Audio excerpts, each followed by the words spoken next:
Hello friends, welcome to Nitish family. 100 day weight loss சேலஞ்சில் day 10ஓட routine தான் பார்க்க போகிறீங்க. வாங்க வீடியோக்குள்ளே போகலாம். காலையில் எழுந்திரிச்சனுமே நிதிஷ் வெண்ணி தண்ணி தான் குடிக்கிறான்.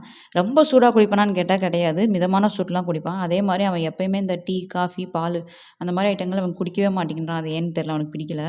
அதனால தான் காலையில் அவனுக்கு வந்து பழங்கள் ஜூஸாக கொடுத்துக்கிறது டெய்லியுமேவும். தண்ணி குடித்து அடுத்த ஒரு 15 மினிட்ஸ்லேயே வந்து எக்ஸசைஸ் பண்ண ஆரம்பிச்சிட்டான். ஸோ எக்ஸசைஸ் அப்படின்றது இப்போ தான் பொசிஷன் வந்து வருது. அந்த ஃப்ளெக்சிபிலிட்டியே கொஞ்சம் கொஞ்சம் வர ஆரம்பிக்குது. ஸோ எடுத்தனமே ஹெவி எக்ஸசைஸ் இல்லாமல் ஸ்டாண்டிங் பொசிஷன் எக்ஸசைஸ் அப்படின்றது அவன் பழகுறதுக்கே 1 மாதம் ஆகும். கொஞ்சம் உடம்பு சொதன்னு இருக்கவங்களுக்கு எக்ஸசைஸ் கொஞ்சம் லேட்டாக தான் ஆகும் அந்த பொசிஷன் வர்றதுக்கு. நம்ம தான் பொறுமையாக சொல்லிக் கொடுத்து பொறுமையாக பண்ண வைக்கணும். அவனாகவே இப்போ எக்ஸசைஸ் பண்ண ஆரம்பிச்சிட்டான். எக்ஸசைஸ் நேம்லாம் தெரிய ஆரம்பிச்சிச்சு. அந்த செட்டு, கவுண்ட்ஸு, ஸ்பீடெல்லாம் நல்லா பண்ண ஆரம்பிச்சிட்டான்.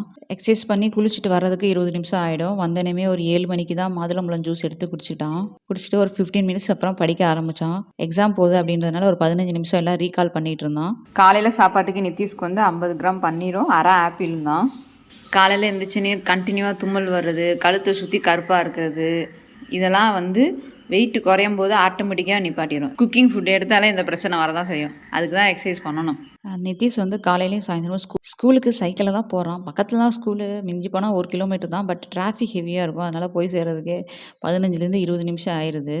நிதிஷோட மதியான சாப்பாட்டுக்கு சாதம் தான், அப்புறம் வெள்ளை சுண்டல் குழம்பு மாதிரி வச்சுருக்கேன். அதுதான் வெள்ளை சுண்டல் போட்டு கனைஞ்சி வச்சுருக்கேன். அதுக்கப்புறம் பன்னீர் கொஞ்சம் காலையில் அவனுக்கு ஃப்ரை பண்ணும்போது சேர்த்து தான் பண்ணேன். அது பாதியும், சுண்டல் கொஞ்சம் பாதியும், முட்டைக்கோஸ் பொரியல் வந்து எடுத்திருக்கான். ஸ்நாக்ஸுக்கு வந்து பச்சை திராட்சையும் டேட்ஸும் எடுத்திருக்கான். மிட் மார்னிங் ஸ்நாக்ஸும் மத்தியானம் சாப்பாடும் நிதிஷ்க்கு தான். சாயந்தரம் வந்தோடனே ஒரு 15 நிமிஷம் தான் டைம் கிடைக்கிது. ரொம்ப டைம் இல்லை அப்படின்றதுனால சரி நான் ட்ரெட்மில் பண்ணுறேமா அப்படின்னா, வாக்கிங் ஜாக்கிங் மாதிரி சேர்ந்து பண்ணிக்கிறேன் அப்படின்னா, எல்லாமே மிங்கிள் பண்ணி பண்ணும்போது பசங்களுக்கு போர் அடிக்காது. ஆனால் எக்ஸசைஸையும் விடக்கூடாதவன். எக்ஸசைஸ் அப்படின்றது இப்போ வந்து அவன் 30 நிமிஷம் பண்ணால் 30 நிமிஷம் நல்லா பண்ணுறான். அதனால் இப்போ நான் டைம் இல்லை அப்படின்னா ஒன்று ஸ்டெப்ஸு ஒர்க் அவுட் பண்ணிடுறான். அப்படி இல்லைன்னா ட்ரெட்மில் வந்து ஜாக்கிங், ரன்னிங் அந்த மாதிரி கொஞ்சம் பண்ண ஆரம்பிச்சிடுறான். பாப்பா ருத்விக்லாம் வந்திருந்தாங்க. ஸோ அவங்க கூட கொஞ்ச நேரம் ஸ்பெண்ட் பண்ணி விளையாட்டிக்கிட்டே அப்படியே ட்ரெட்மில் பண்ண ஆரம்பிச்சிட்டான். ஸோ நிதிஷ்க்கு ஸ்நாக்ஸுக்கு கொஞ்சம் டிஃப்ரெண்ட்டாக வேணுமா அப்படின்னா, அதனால வீட் பிரெட் தான். இது ஹோம்மேட் தான், பக்கத்தில் தெரிஞ்சவங்க பண்ணது தான். அவங்ககிட்ட தான் நான் வாங்கியிருக்கேன். சீஸ் வந்து கொஞ்சமாக திருகி போட்டிருக்கேன். அமுல் சீஸ் தான். அதுக்கப்புறம் பன்னீர் வந்து 4 ஸ்லைஸாக கட் பண்ணி அதில் வச்சு பன்னீர், சீஸ் அவ்வளோதான். சீஸ் வந்து வெயிட் லாஸில் எடுத்துக்கலாம். பட் நிறைய எடுக்காதீங்க, கம்மியாக எடுத்துக்கோங்க. ஸோ அதில் ப்ரோட்டீன் இருக்குது, கொஞ்சம் குட் ஃபேக்டும் இருக்குது. அப்படின்ற போது எதுவுமே உங்கள் கலோரி டிஃபிஷியஸில் எடுத்தீங்க அப்படின்னா ஒன்றும் ஆகாது. தோசை செட்டில் வச்சு லைட்டாக சூடு பண்ணி நெய் மட்டும்தான் தடவி இருந்தேன் 2 பக்கமேவும். ஸோ பசங்களுக்கு அது அந்த சீஸ் அப்படின்றது பிடிக்குது பன்னீரோடு சேர்த்து சாப்பிடும்போது. ஸோ ஷேர் பண்ணி ஒரு ப்ரெட்டு சாப்பிட்டான் அவன் வந்து. மாப்பிள்ளை சம்பா ரைஸில் செஞ்ச ஆப்பம்.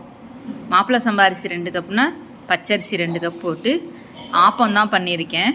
காலையில் வச்ச குழம்பு வந்து வெள்ளை சுண்டல் குழம்பே இருந்தது. நைட்டுக்கு ஒரு ஆப்பம் எடுத்து சாப்பிட்டவன் அரை ஆப்பம் சாப்பிட்ருப்பான். அதுக்கு மேலே சாப்பிட முடியல மாட்டேன்ட்டான். ஒரு ஆப்பத்துலேயே அரை ஆப்பம் தான் சாப்பிட்டான். ஸோ டயட் ஃபாலோ பண்ணும்போது இப்போ தான் சின்சியராக ஃபாலோ பண்ணுறான். நான் மத்தியானம் வந்து வீட் பிரெட் சாப்பிட்டுட்டேன். அதனால் எனக்கு இப்போ ஆப்பம் வேணாம்னு சொல்லிட்டு குழம்புல இருக்க சுண்டல் மட்டும் சாப்பிட்டான், வெள்ளை சுண்டலை. ஆப்பம் வந்து அரை ஆப்பம் தான் சாப்பிட்டான். நைட்டு சாப்பாடு தான் அவன் வந்து ஃபீல் பண்ணுறான்னு டியூஷன் முடிச்சுட்டு வரும்போது 8:15 ஆயிடுதா, 8:15க்கு தான் சாப்பிட ஆரம்பிக்கிறான். அதனால் அவனுக்கு கொஞ்சம் அங்கே வெயிட்லாம் ஸ்லோவாகுதோ அப்படின்னு ஃபீல் பண்ணுறான். நைட்டு வந்து நான் ஃப்ரூட்ஸ் மட்டும் சாப்பிட்டுக்கிறேன். ஒன்றுமேலு டியூஷன் போகும்போது 6 மணிக்கு வேணால் ஏதாவது ஃபுட்டு சாப்பிட்டுக்கிறேமா அப்படின்ட்டு இருக்கான்.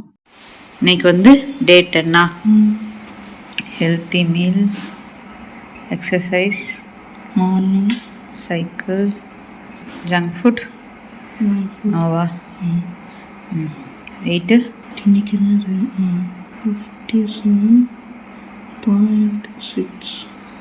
57.6 kgs.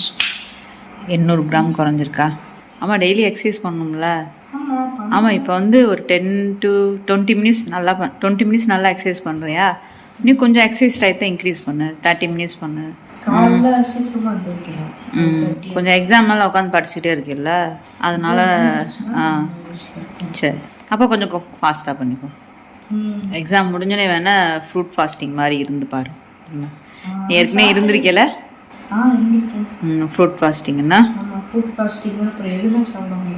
வாட்டர் ஃபாஸ்டிங் ரெண்டுமே இருந்திருக்கு அப்படி தானே? சரி இருக்கலாம். இன்னும் 2 or 3 days கழிச்சு பார்க்கலாம். ஓகேவா? ஓகே. Good night.